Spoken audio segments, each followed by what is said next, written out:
దేవునికి స్తోత్రం. మన జీవము, మన స్నేహము, మన సంక్షేమము అయిన యేసుక్రీస్తు పరిశుద్ధ నామంలో మా హృదయపూర్వకమైన ఎల్రోయు వందనములు.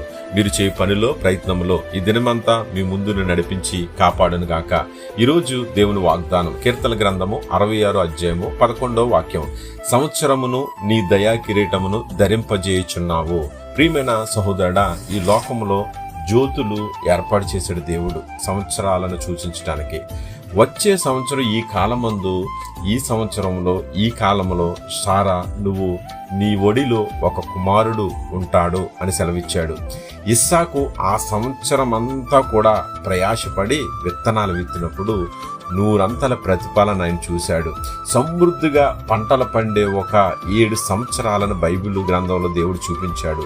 యాకోబు నేను యాత్ర చేసిన సంవత్సరములు ఇన్ని అని సెలవిచ్చాడు.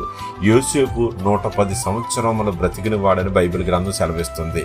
ఈరోజు సంవత్సరం నీకు వచ్చిందంటే దేవుడు మహాకృప, దేవుడు ఉచితంగా ఇచ్చేది, దేవుడు జీవాన్ని ఇచ్చి నువ్వు నడిపిస్తున్నాడని మర్చిపోకు.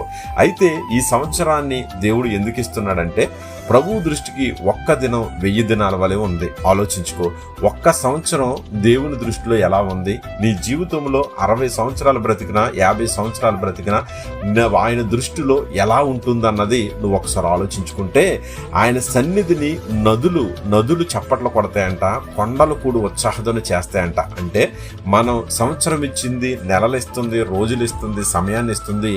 ఆయన నామాన్ని బట్టి మనం ఆరాధించడానికి, ఉత్సాహధ్వని చేయటానికి, చప్పట్లు కొట్టడానికి, మహాదేవుడు పరిశుద్ధుడు అని నువ్వు భయపడి ఆయన గణపరుస్తూ ఆయన పాదముల చెంత సాగిలి పట్టడానికి, ఆ రీతిగా ఉండటానికి అనుదినము మనల్ని రక్షిస్తున్నాడు, పోషిస్తున్నాడు, జీవం ఇస్తున్నాడు.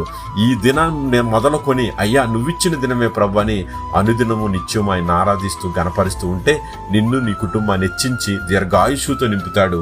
అట్టి కృప దేవుడు మనందరికి అనుగ్రహించును గాక. ఆమేన్. God bless you.